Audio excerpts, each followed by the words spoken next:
بالك من الحته دي قوي. السكنس اكن العربيه لسه خارجه من المصنع، كبوت مدي 167، يعني ما فقتش.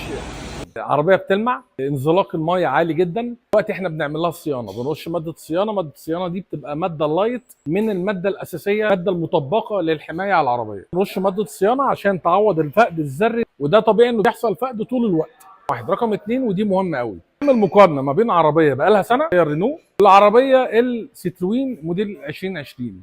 الستروين ما كانش عليها اي نوع من انواع الحمايه، الميجان عليها حمايه بقالها سنه. الميجان لسه بحاله الزيرو. ستروين القياس بتاعها في الحتت اللي ما فيهاش ديفوهات جايب 75 و80، الحتت اللي فيها الحرق بتاع فضلات الطيور قاري 50.